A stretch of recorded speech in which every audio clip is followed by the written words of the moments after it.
Welcome to Totally Talent Podcast by HR.com, your go-to source for all things talent. Whether you're looking for expert insights on high-volume hiring, the latest trends in recruitment technology, or strategies for building a winning team, we've got you covered. Join us for each episode as we dive deep into the challenges and opportunities shaping the talent landscape today. Let's get started. Hi, everybody. Welcome to another edition of Totally Talent on HR.com. My name is Mike Wood. I am your host. I'm the TA lead here at HR.com and community leader. And I'm very thrilled to be talking to Raj from Trua. Raj, do you want to just take a second to introduce yourself to our audience? Good morning, Mike, and hello, everybody.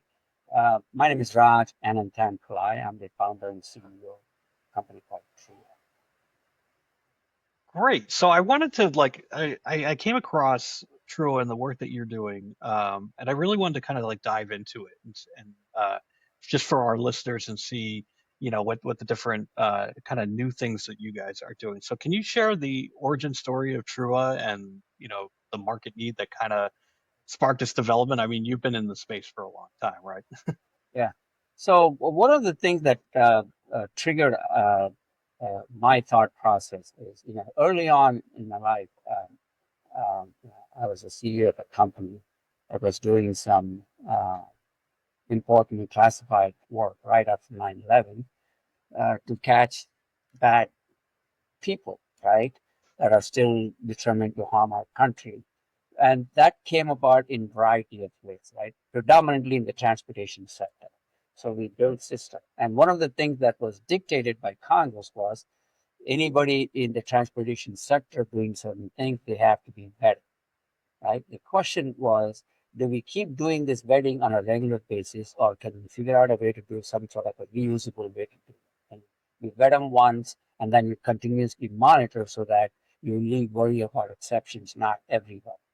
So we started doing that for people who carry hazmat. They were about 8.5 at that time. This is back in the early 2000s, providing having commercial driver's license. Out of that, only a portion, about a third of them, were allowed to carry hazmat. So, but the Congress said they have to have a additional verification and background check. And I said, okay, let's do this and provide them a endorsement and a credential that they can use it on a regular basis. They don't have to go back and keep getting verified every time they have to carry. A badge will not let you know, right? Badge is static stuff.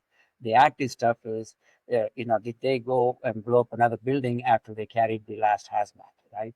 So how would you determine that? So that's where the continuous streaming came about. And then most of the people in the audience probably know this program more than anything else, which is what I call the TSA PreCheck, right? We were the authors behind it. We are the ones who developed it.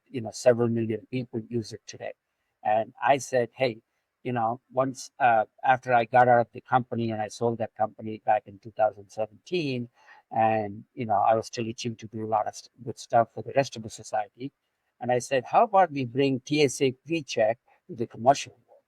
You get background check once, and then you can onboard people just like the way you would enter an airport, any airline, any airport quickly by a quick verification. So that is exactly what Trua is on its mission.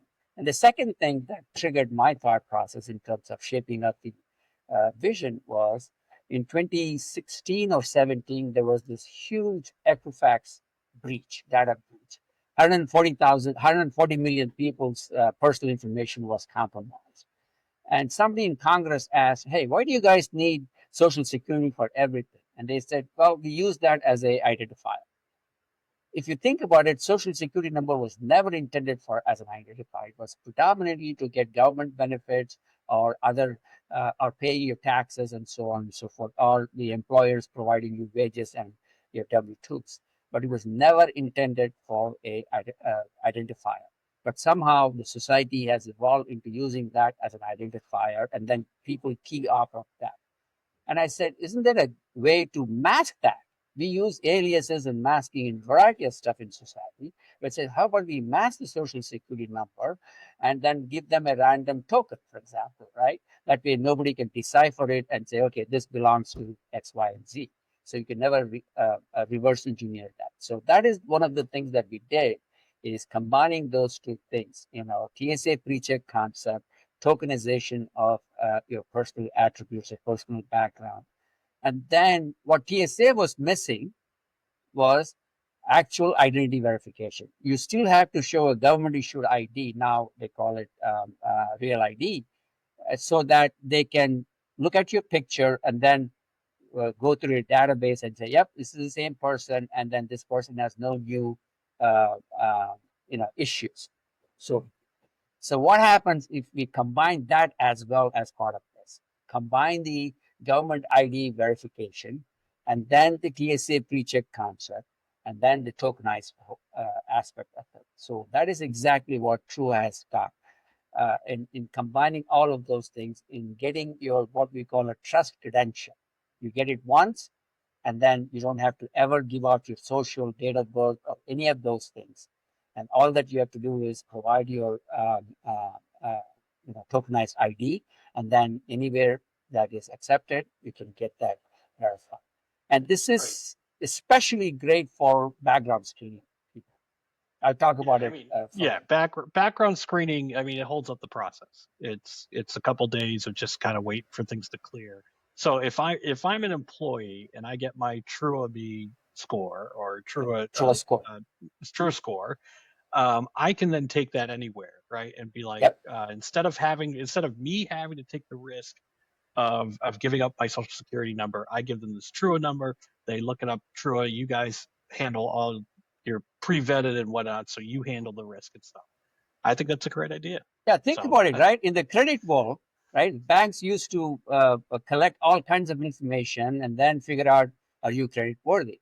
Now you go to one source, which is the TransUnion, Equifax, or Experian, one of the credit bureaus, and say, hey, tell me something about Raj or Mike, right? They get a FICO score and they get a credit report. It's exactly the same concept that you go to the True Exchange and say, okay, hey, tell me more about Raj or Mike or XYZ person, and it'll give you a True score and a background report as well. now, what happens if there's a mistake in the Trua score, or because there could be a mistake in your credit score or whatnot, and now you Yes. can't do anything, like you Yeah. can't get any loans, or So I'm just curious. Okay. So that is another thing that we improved upon the current credit bureau concept, right? We said, okay, how about we go one step further, which is we let the consumers or individuals first verify their data, dispute any issues, like it could be Mike Wood Senior, Mike Wood Junior, or XYZ Senior Junior, or somebody else's.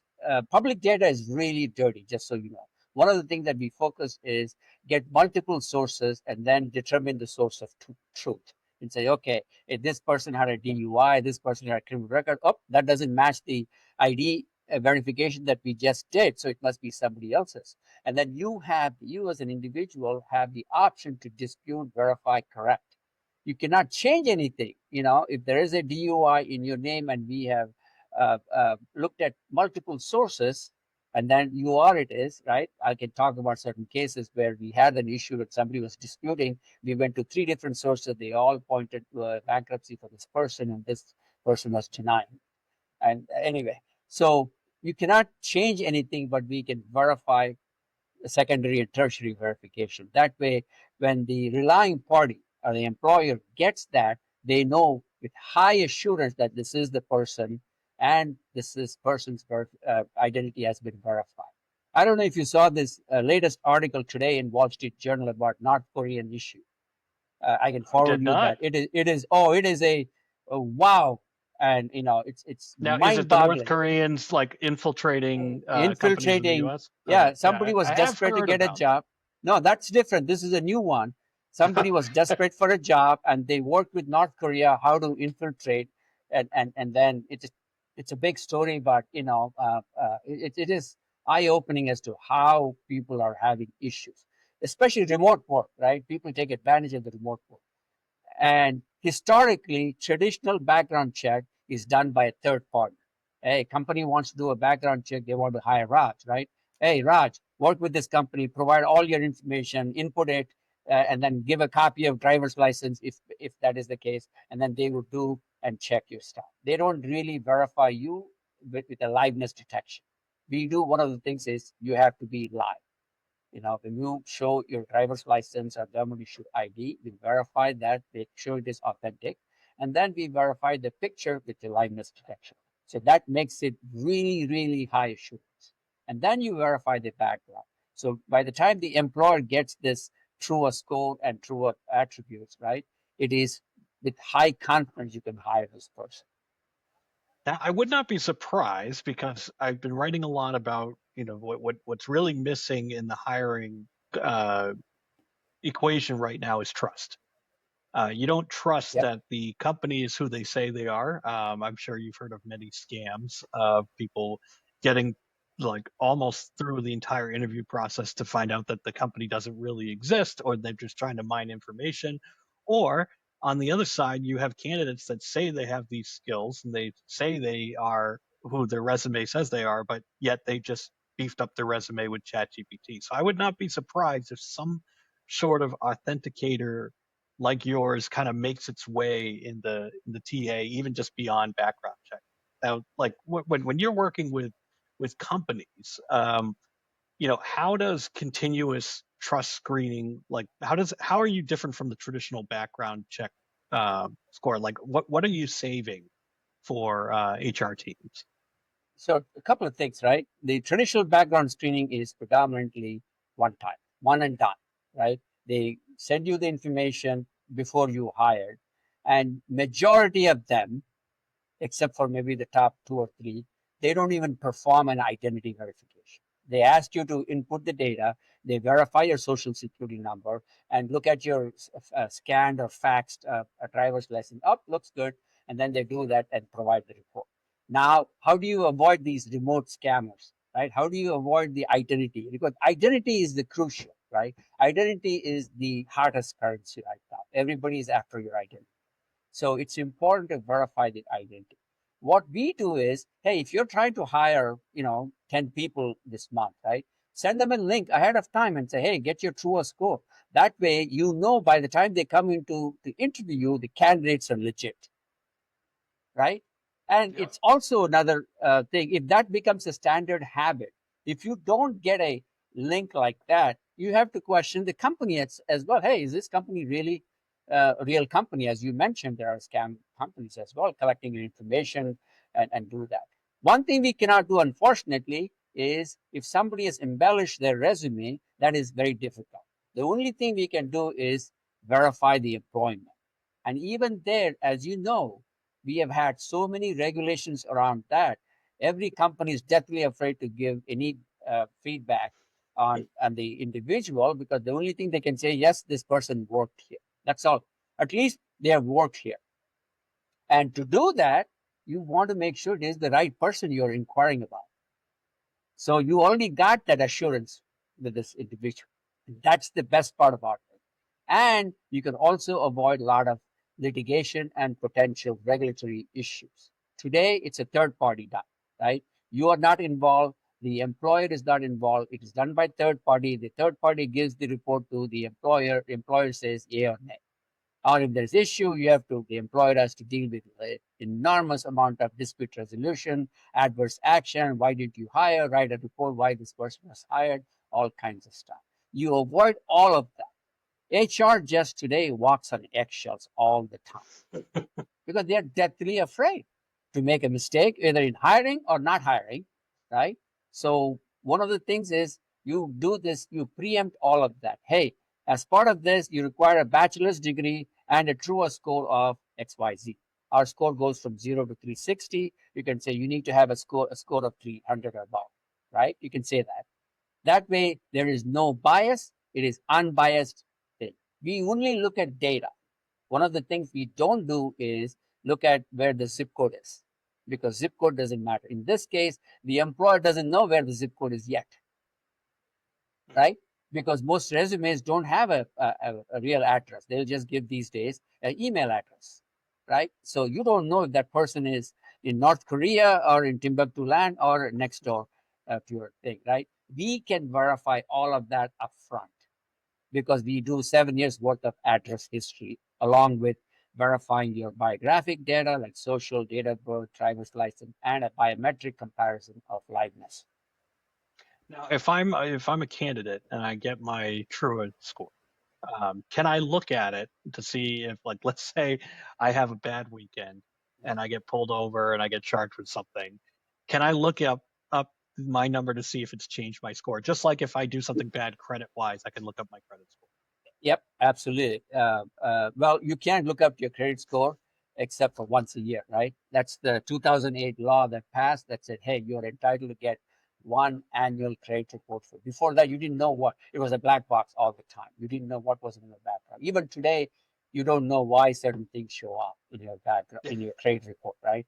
And that's a big thing that we solve with this. In this case, if there is this is something that I've always said, right? If there is something in your background report, right, the first person that knows about it is you, not the employer, not the person relying on it, because you have 48 or 72 hours, I forget exactly in my system, is, hey, dispute this. Oh, no, no, no, this was my brother. Oh, this was my dad who got into trouble, right? You can dispute that, we'll verify. Again, we don't necessarily focus on interim DUIs, for example, right?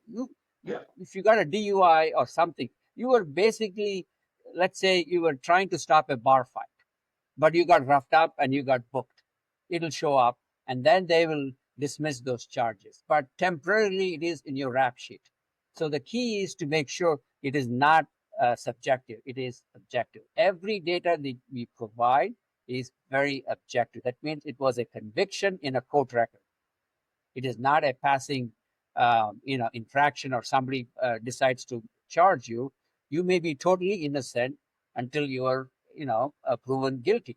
So we want to give that. But an employer, hey, you can be confident and say, hey, that's okay because you gave the permission to share that with the employer. I'm okay with it. I know I can explain that.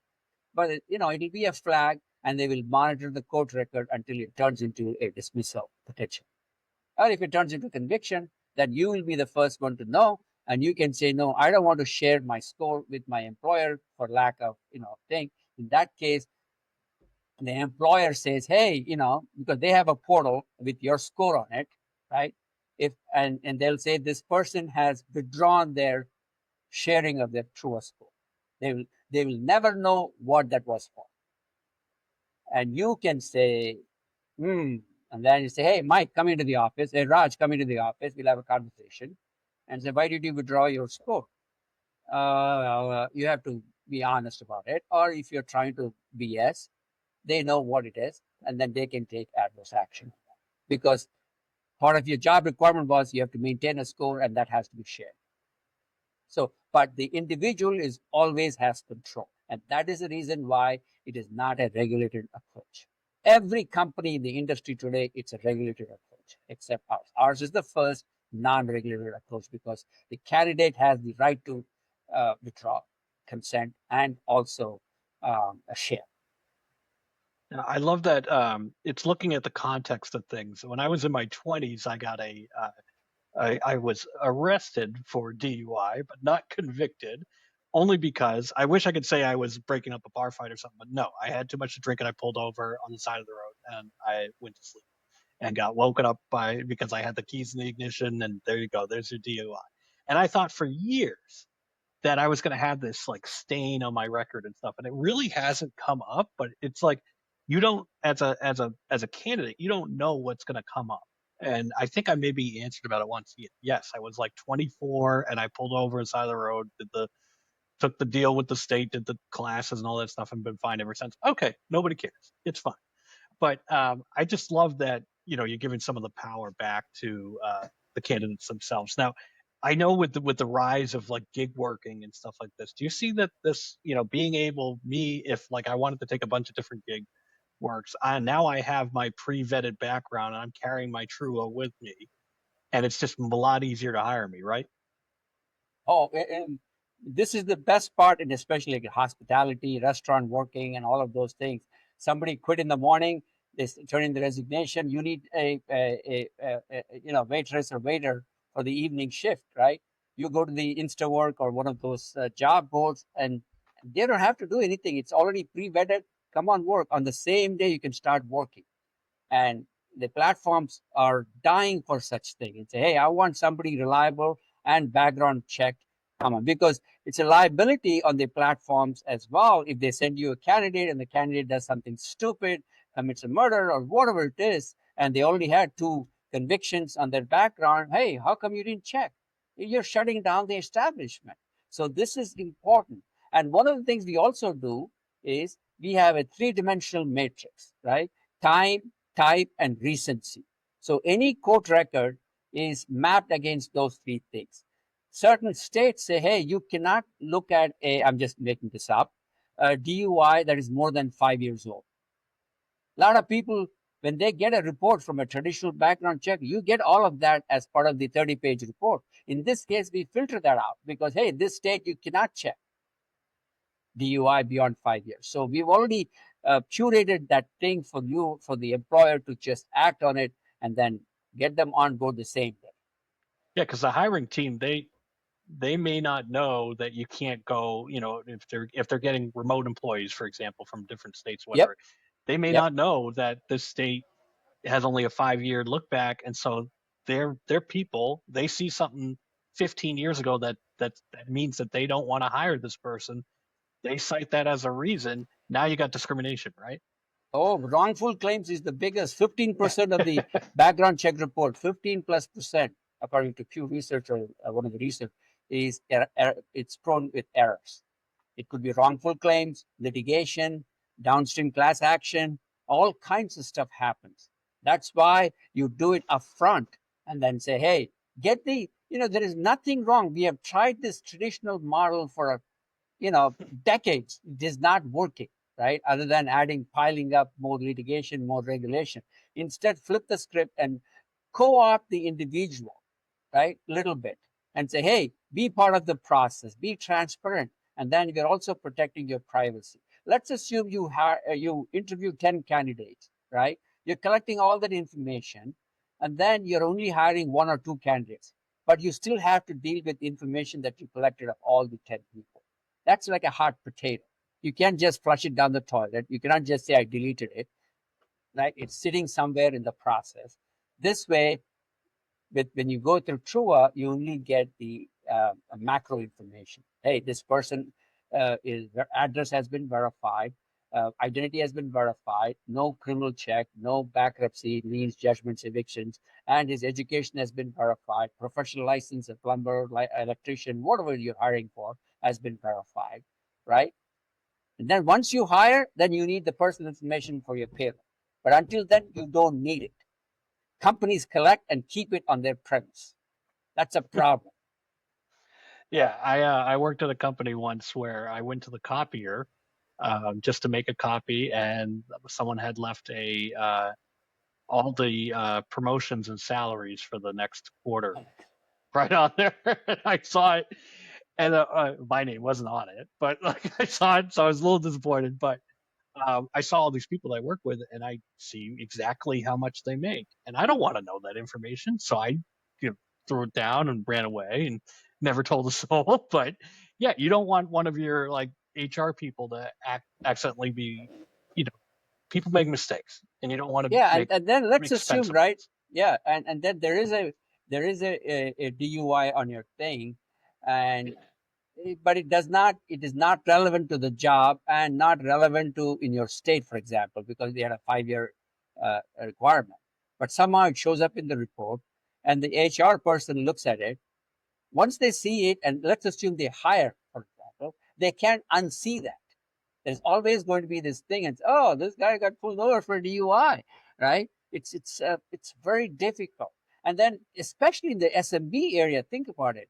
They don't have lawyers on their staff. They don't have a team of compliance people. They're walking on eggshells or making a mistake of not background checking or doing it so fast that they're ignoring a lot of the laws and issues.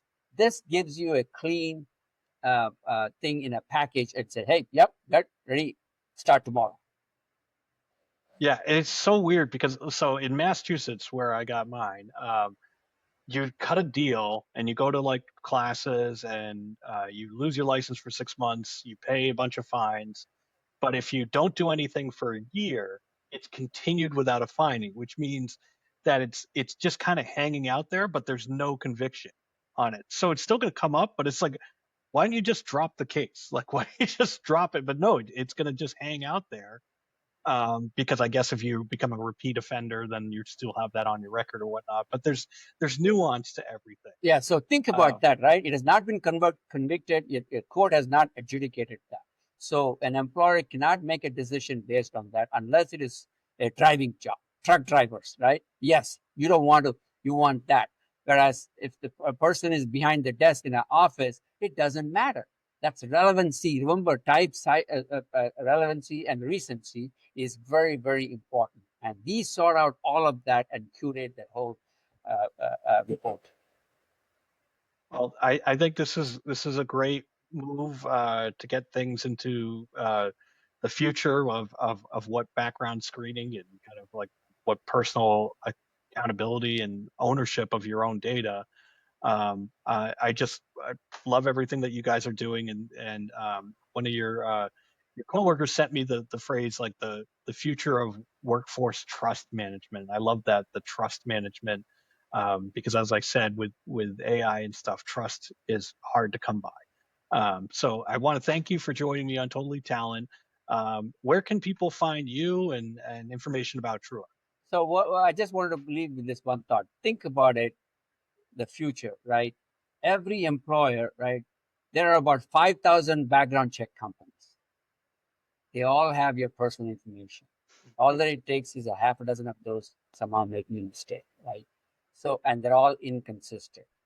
More often than not, this background check is started by an ex-cop or somebody locally, and then they're doing it for the entire city, right?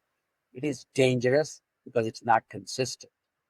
If you have like a trust bureau, right? Like a credit bureau, a trust bureau where, hey, you just go to the bureau, get it, it's standardized, privacy preserved. You don't have any personal information floating around, tokenized and everything, and boom, done, hire. You don't need to do that 5,000 different ways, right? So that is something that's what we are moving towards, is having a trust bureau where you just go to the trust bureau, hey, give me a trust score and give me a quick report. I don't need to know all the detail. I don't need to know any PII, personally identified information. Boom, done, hire. And then once they're on board, I'll collect that for my payroll purposes. Until then, I don't need to hang around those things. So that is the best thing. So people can go to our website, TruaMe, TRUAMP.com, and we have tons of information, lots of white papers. We also did a big consumer survey recently about their needs and wants and privacy and for example, dating platforms. They don't do background check on you or even verify the identity. That's a big, big, big. There's another article. People are not going to Tinder anymore because they're nothing but crap, apparently. That's another article that came out. So because of that, but if you have a trusted profile in a dating platform, for example, hey, I've been verified, my identity has been verified, my background, I'm not a criminal, I don't have bankruptcy, I'm not going to come after your money, right? So those are the things that build trust in society.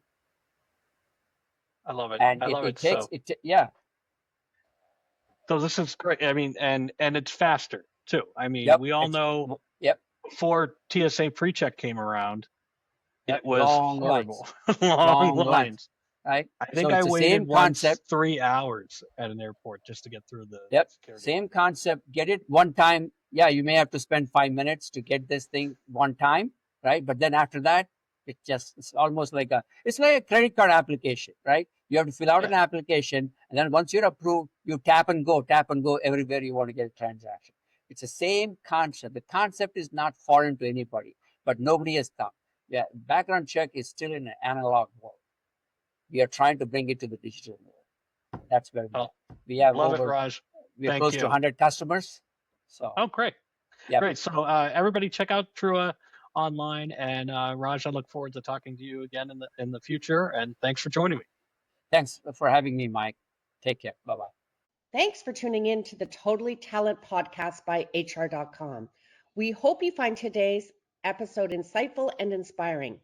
Don't forget to explore more episodes and discover valuable resources at hr.com/podcasts, where you can listen to all of our podcasts. Until next time, keep leading with purpose and making a difference in the world of talent.